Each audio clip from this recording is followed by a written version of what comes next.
Vamos agora fazer um paralelo da Inquisição com o inquérito policial, o julgamento de hoje. Uhum. Bom, quem inventou o inquérito foi a Inquisição, certo? A Regine Pernod, ela disse que o mérito da Inquisição foi ter acabado com o sistema de acusação. Né? Como é que funcionava o sistema de acusação na Alta Idade Média? Todo processo tinha um acusador, que era o vozeiro, né? Que era o dono da causa. Geralmente, por exemplo, no caso de um homicídio, a herança ela vinha com a responsabilidade de você cobrar o assassinato. Né? Então ela era parte da herança. O direito de reclamar o morto era parte da herança. Né? E o processo se desenrolava entre essas duas partes. Né? O juiz era um mero árbitro ali no sistema acusatório e esse processo poderia redundar com a morte de um dos contendores ali num duelo judicial. Era possível desafiar o juiz para um duelo. O juiz também? Que era o que o Montesquieu chamava de apelação dos bárbaros. Chamar as testemunhas para o duelo. Submeter as testemunhas a ordalhos. Né? Tudo isso era possível, né? No direito da Alta Idade Média. Então a Inquisição ela cria um procedimento preliminar para averiguar o quê? Autoria e materialidade. Então a pessoa é bruxa, ela sumiu com a criança. Ok. Traga a família daqui da localidade que a criança sumiu. Não tem. Então, caso encerrado. Então você vê, por exemplo, a quantidade de processos que o Bernard de Guy, que é o inquisidor considerado mais cruel, porque era um ex-cátaro, etc., a quantidade de inquéritos que ele arquivou é uma coisa absurda. Então você começava com o período com o inquisidor, colhendo as provas, preparando o caso, aí só depois que a coisa é quente. Agora vamos citar o réu. E aí o réu era citado para se defender, etc. Como no processo de hoje. Então esse procedimento preliminar é uma contribuição da Inquisição para o direito. O inquérito. Na verdade, professor Marcelo, Inquisição é o nome do método. É o método inquisitório. Inquisitorial. Que nada mais é do que um método científico. É o método de construir um conhecimento por perguntas e respostas. Aplicado ao direito. Então a Inquisição é um método. Na Inquisição era só testemunhal? Eles tinham alguma coisa de tentar um outro tipo de prova ou não? Não, todo tipo de prova. Inclusive eu vi especialistas. Inclusive a oitiva no especialista. O cara podia vir para falar. Tem um pesquisador chamado Alessio Nunes Fernandes, é da UNB. Ele defendeu o doutorado recentemente. E o doutorado dele é interessantíssimo, professor, porque na Inquisição Espanhola a defesa era obrigatória a partir de certo momento, né? Mas nas outras não. E o que ele mostra? A hipótese dele, que a meu ver ele provou na tese, que quando o réu não tinha advogado, ele era mais absolvido. E por quê? Porque o inquisidor ele se preocupava em testar as provas da acusação e tentar refutá-las. Inclusive isso é obrigação regimental. Né? Se você olhar lá o título 9, parágrafo 4º da Inquisição Portuguesa de 1640, ele fala expressamente: quando não houver provas suficientes em favor do réu, o inquisidor deve esforçar-se para buscar mais. O acusador. Exatamente. Impressionante. Não, o acusador não, porque havia fiscal. Em Portugal havia fiscal. Havia o promotor. Mas o inquisidor, né, o julgador, ele tinha que buscar prova para suplementar. Isso era dever regimental. E as pessoas preferiam então não ter advogado? Como é que era? Já que era mais absolvido que não tinha? Aí é difícil saber, né? A gente não sabe se as pessoas que procuravam advogado eram as que estavam mais enroladas ou se... É difícil saber. Mereceria uma boa pesquisa, né? Mas, enfim, isso é uma coisa bastante interessante, né? Como é que foi a Inquisição Portuguesa e a brasileira?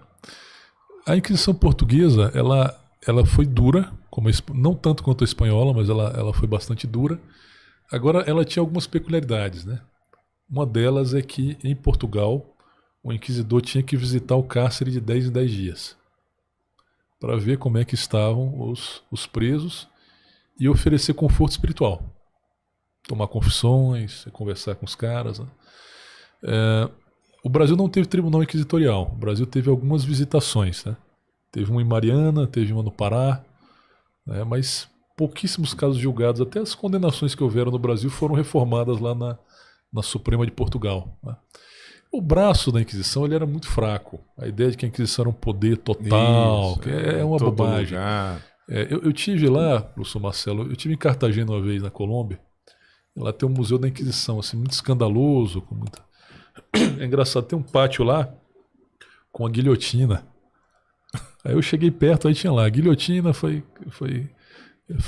inventado na França no século XVIII, nunca foi usado pela Inquisição de Cartagena. Poxa, gente, o que está fazendo aqui no museu? Né? Enfim, mas...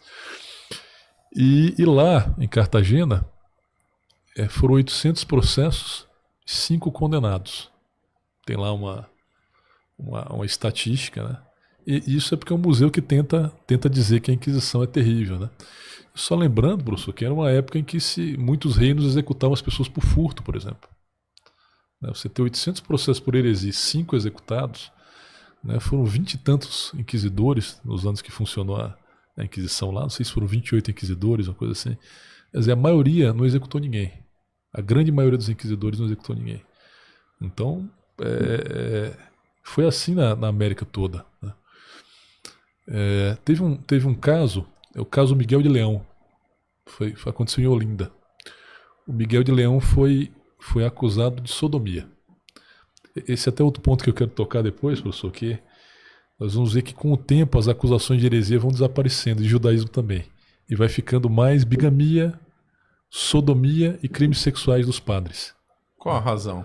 Que a heresia foi esquecida? O que aconteceu? Pois é, boa pergunta, professor. Eu acho que como a Inquisição foi instalada para resolver certos problemas pontuais, com o tempo esses problemas foram deixando de existir e surgiram outros, né? Então, por exemplo, a questão judaica foi um período muito curto ali na Espanha, né? A questão protestante, ela foi ali em volta da Guerra dos 30 anos, ali depois acabou. Tudo mudou, por aí vai, né? Mas eu falo, do Miguel de Leão. Miguel de Leão foi acusado de sodomia. Aí ele pediu um advogado. Foi dado a ele um frei franciscano, um dativo. E se você lê os autos, você pensa que é um filme americano. Ele sai desmoralizando as testemunhas de uma forma totalmente engenhosa e no final ele absolve o advogado, que era um frei franciscano.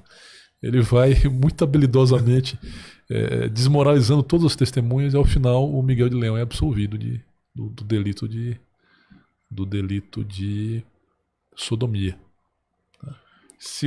Aí nesse caso de absolvição, o acusador ele poderia recorrer ou não?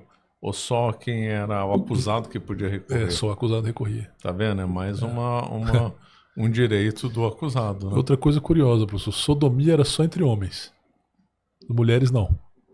As mulheres não eram acusadas de homossexualismo. Isso é uma coisa curiosa.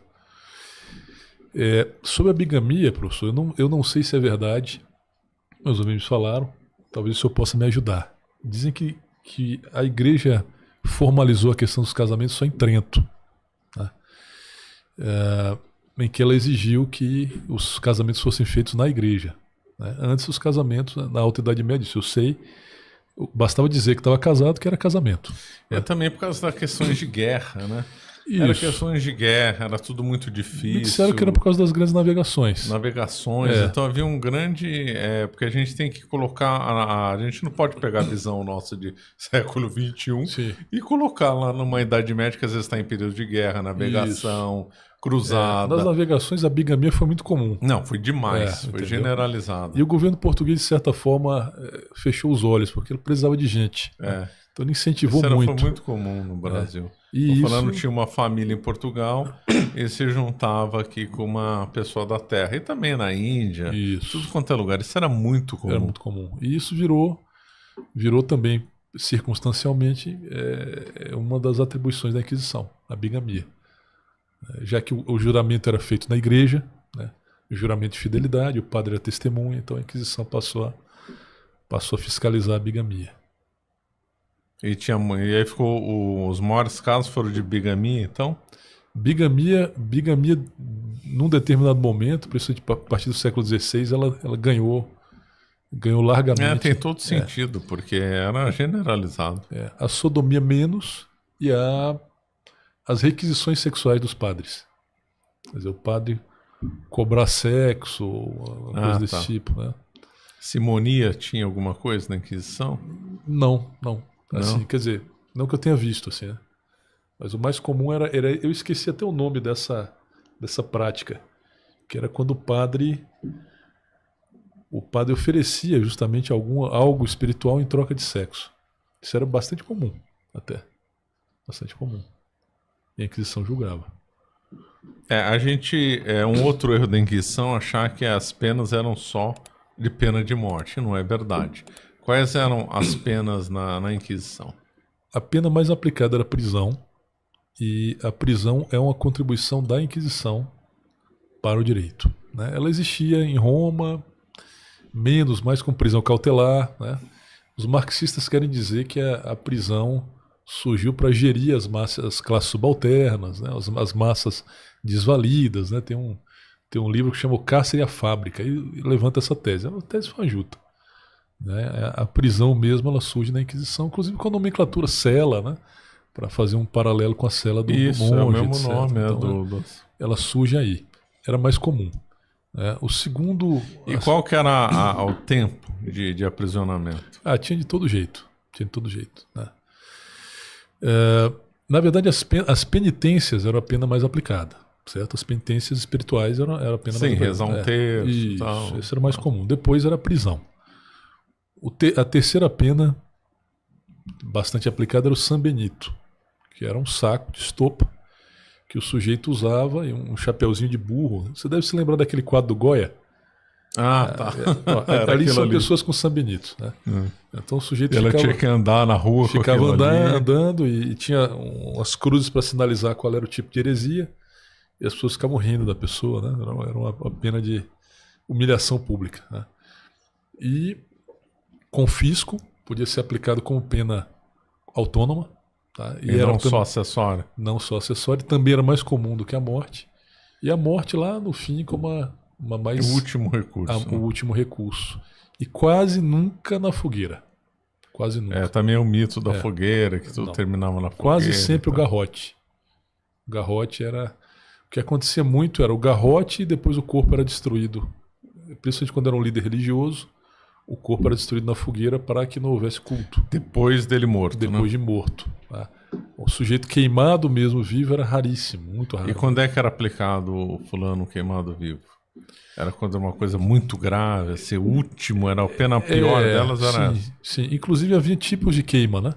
Havia queimas em que a Inquisição colocava ali algumas ervas para o sujeito inalar e desmaiar rapidamente. Sem morrer já. E outras em que a queimação era lenta. Mas certamente era pelo grau da heresia, pela gravidade, né? É porque havia um herege, a gente pensa no herege hoje como um cientista que está lá estudando. E não tem nada a ver. Esse pessoal de Münster, por exemplo, os caras fizeram a guerra civil que matou 16 mil pessoas. Os cátaros mataram mulheres grávidas, odiavam reprodução, queriam se deixasse os cátaros triunfar na Europa, tinha acabado a Europa. Esse Blockson, é o nome do sujeito lá de Münster. Ele matou uma esposa dele, ele degolou a mulher com as mãos, com os dedos. Né? Muitas hereges eram assassinos. Eram assassinos terríveis, então, muitos deles. Né? A ideia de que a Inquisição estava lá perseguindo um jurista, um padre e tal, isso é exceção da exceção. A maioria não tinha nada a ver com isso. E também como eles tinham uma visão de Estado muito diferente de hoje, isso vai ficar claro na Revolução Espora, no livro do Henry Cumming, chegou a ler o livro dele? Sim. Ele diz que a heresia é interpretada como uma questão de Estado. Por quê? Porque a heresia ia corromper a fé, e a fé é que dava o sustentáculo para o Estado. Era ordem pública. Então a heresia corroía o tecido social. Isso. E corroía até o próprio poder, o Estado e tal, a sociedade como um todo. Isso é verdade, né? Porque quando a fé foi mudando e a religião foi mudando, a concepção de Estado acabou mudando, né? Exato. Isso é totalmente verdade. Em alguns casos, a gente poderia comparar, inclusive, a Inquisição, não todos, né? Alguns, com uma questão de segurança nacional. Isso. Todo o Estado, Brasil e Estados Unidos, tem penas severas para aqueles que atentam contra a ordem do democrático de direito e tal. Isso. A Inquisição tinha essa mesma visão na época, só com outro nome, claro. Isso. Quem comenta bem é esse autor que eu falei. O Cumming, que inclusive é um autor judeu, né? O Henry Cumming é um judeu inglês. as constituições de Frederico II são anteriores à formalização da Inquisição e elas já previam fogueira para a heresia. Porque eles sabiam que a heresia ia corroer, ia acabar com tudo. Exatamente.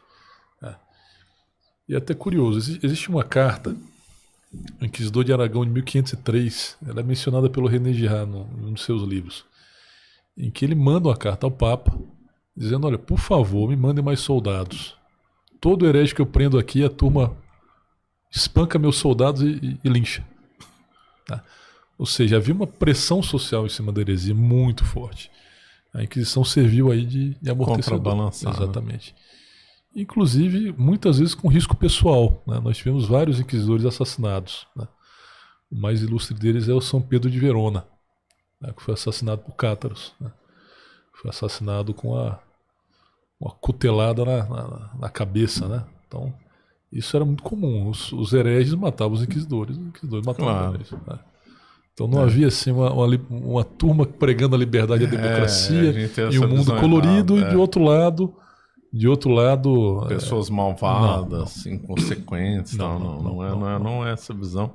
Não está certo. Além do que, se a gente comparar com qualquer outro lugar do mundo, todo lugar do mundo tinham penas brutais, torturas.